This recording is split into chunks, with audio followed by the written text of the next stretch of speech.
सूर्पनखा रावण के बहिनी।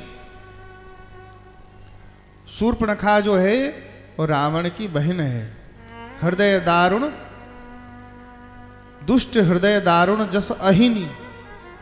उसका हृदय बड़ा दुष्ट है, जैसे सांप सांपिन के समान।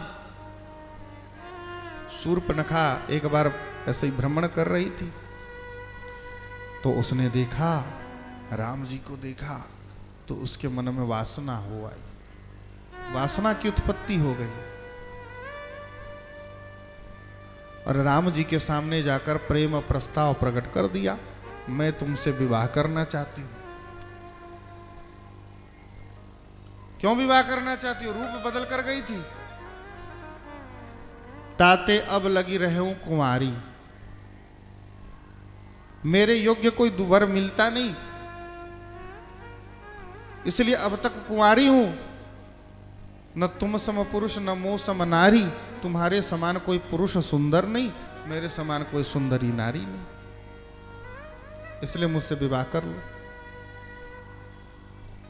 भगवान राम ने मन ही मन कहा कि ठीक ही कहा भाई, मेरे जैसा कोई मर्यादित पुरुष नहीं, तुम्हारी जैसी कोई भ्रष्ट नारी नहीं। अच्छा, राम जी ने कहा कि सुनो, मेरा तो विवाह हो चुका है, मेरी नारी बगल में है, मेरी पत्नी, लेकिन मेरा जो ये छोटा भाई है ये भी कुमारा है। हाँ, अहई कुमार मोर लघु भ्राता, मेरा भाई जो है वो कुमारा है। तो एक बार जाकर उनसे पूछो, हो सकता है वो आपसे विवाह कर ले। गई जाकर लक्ष्मण जी के पास, लक्ष्मण जी ने कहा कि भाई कैसी महिला है ये? भगवान ने क्या सोचा पता है कि नहीं? भगवान ने सोचा कि पत्नी की अनुपस्थिति में मेरा भाई कुंवारा है। क्यों? क्योंकि ये शूर्पणखा भी विधवा है, विधवा। इसके पति की हत्या की है स्वयं रावण ने, इसके भाई ने। तो पति की अनुपस्थिति में ये महिला अपने आप को कुंवारी कह रही है, तो मेरा भाई भी तो पत्नी को छोड़कर यहाँ वन में आया है, इसकी पत्नी भी अनुपस्थित है, इस हिसाब से ये भी तो कुंवारा ही है भाई, क्या अपराध है? पति की अनुपस्थिति में तू कुंवारी, ये पत्नी की अनुपस्थिति में मेरा भाई कुंवारा।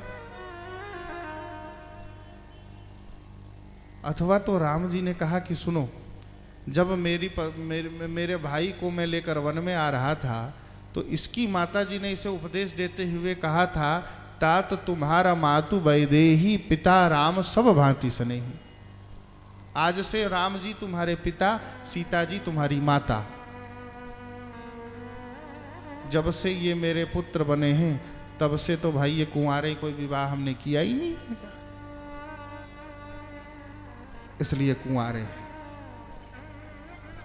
अथवा तो तीसरी बात, ये कुमार हैं।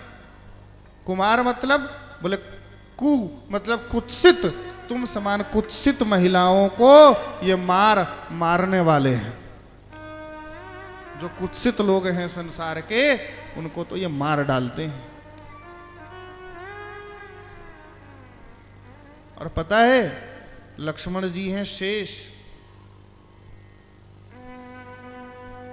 और तुम हो अहिनी। भगवान कहते हैं कि देखो, भगवान कहते हैं सुनो, अहई कुमार मोर लघु भ्राता। एक अर्थ और देखिए, हमारे गुरुदेव कहते हैं कि मोर लघु भ्राता। यहां क्या कह रहे हैं भगवान? अहई कुमार मोर लघु भ्राता। ये जो मेरा छोटा भाई है ना, ये क्या है? क्या मोर है, मोर, मयूर। और तुम कौन हो? अहिनी, सांपिन। अब मोर यदि सांपिन को देखेगा तो छोड़ेगा क्या? मोर तो मार ही डालेगा ना जी सांप को। बोले बस तैयार हो जाओ, जैसे मोर सांप को काट डालता है, उसी प्रकार तुम्हारे भी अभी नाक कान कटने वाले हैं। अहई कुमार मोर लघु भ्राता। तो भिन्न भिन्न भाव हैं।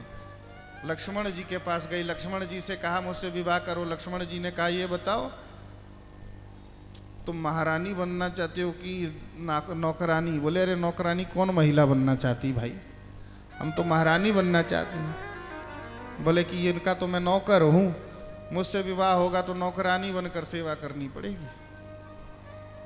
बोले ना ना ना, तो जाओ उनके पास जाओ, लेकिन वो तो कहते हैं कि मेरी पत्नी मेरे साथ में है, मेरा विवाह हो चुका है।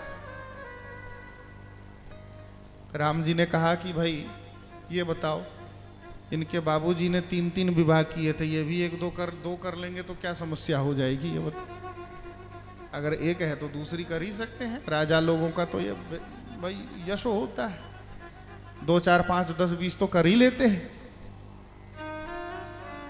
राम जी के पास गए तो राम जी ने फिर भेजा, इधर उधर हो रही थी, क्रोध में भर गई, ये दोनों हमारा मजाक उड़ा रहे, अपना विकराल रूप प्रकट कर लिया सीता जी को। बोले ये महिला के चलते ही समस्या हो रही, इसी को खा जाती हूं।